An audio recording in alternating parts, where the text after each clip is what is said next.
Do you like zombie movies? This is the dark history behind the legend. The obsession with zombies may seem like a relatively recent phenomenon in human history, with movies like Night of the Living Dead, 1968, and Zombieland, 2009, portraying frightening undead wandering around as entertainment. However, zombies have not always been seen as these terrifying and fictional monsters that roam in great horror films. In fact, the idea of a body leaving the world of the dead to return to the living has appeared at various times in history around the world. Ancient Greece. Belief in the undead may be as old as ancient Greece. Archaeologists have discovered numerous graves in which the skeleton was pinned down by rocks and other heavy objects. The most obvious conclusion is that someone was afraid that the dead would rise after death. Zombies in the Bible. Although zombies as we know them today are not mentioned in the Bible, there are several references to resurrection and reanimated bodies that may have inspired stories. The Book of Ezekiel. In the Book of Ezekiel, the prophet Ezekiel has a vision where he walks through a cemetery full of bones. God speaks to him and, while repeating God's words, the bones begin to shake and tremble around him, before flesh and skin begin to grow on them. Ezekiel describes them as reanimated bodies, but there was no breath in them. They remained in that zombie-like state until God gave them life, turning them into a walking army. The Day of Judgment. The concept of the Day of Judgment is found in many religions, including Christianity, Judaism, and Islam. In Christianity, it is believed that the second coming of Christ will trigger a day of judgment in the end times. It's believed that God will examine the conduct of all souls, dead or alive, to decide whether they should be sent to heaven or hell. The word zombie may have originated from the African words nd zumbi and nzambi, used to refer to deceased bodies and entities with superhuman powers. This idea of the resurrection of the dead to be judged before God at the end of the world may have inspired the apocalyptic setting of many zombie stories. Zombies. This may sound eerie, but traditionally the Congo people believed that returned spirits of the dead could be housed inside objects to bring good luck and protection. Similar beliefs are held in various parts of Africa. European invasion. The Spanish and French invaded Africa and enslaved hundreds of thousands of people between 1517 and 1804. The colonizers forcibly brought Africans to work in many places, including Haiti and the Dominican Republic. There, their African traditions mixed with the Catholic traditions of the local authorities. This led to the creation of a new religion called voodoo or voodoo. Voodoo. According to certain voodoo beliefs, a person's soul can be taken from their body and captured. The soul without a body becomes a zombie.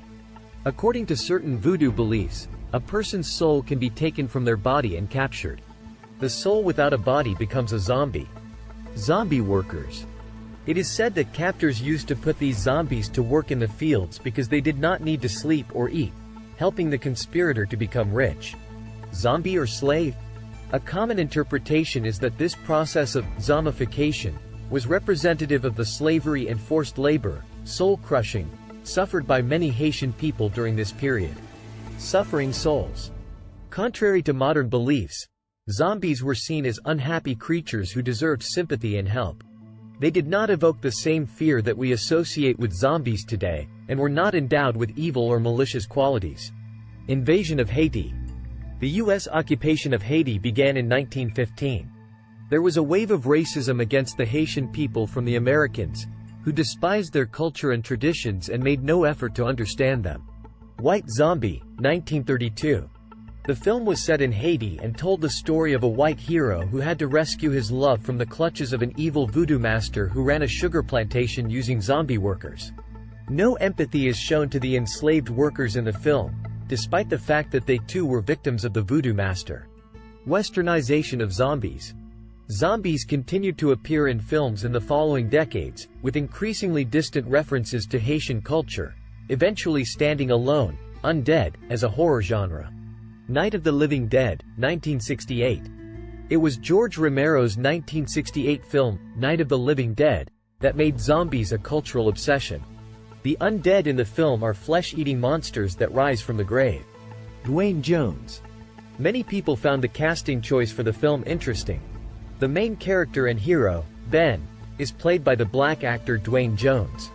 Romero insists that he simply chose the best actor his budget allowed for, but having a black hero added layers of meaning to the film that gave it lasting appeal, intentional or not. Subversive cinema. The film was released at the height of the Civil Rights Movement, the same year Martin Luther King Jr. was assassinated. Jones was the first black male protagonist in a horror film and still one of the few, even after over 50 years. Ben, Jones's character, is a strong, capable, and comforting presence who immediately takes charge and protects Barbara, the white female protagonist. This role transformed the stereotypes given to black men in cinema at a crucial moment in history. The Return of the Living Dead, 1985. This became even more specific by including a preference for brains in the 1985 horror classic, The Return of the Living Dead. From then on, zombies were heard moaning and growling the word, brains, in many different depictions in TV shows and films. Zombie virus.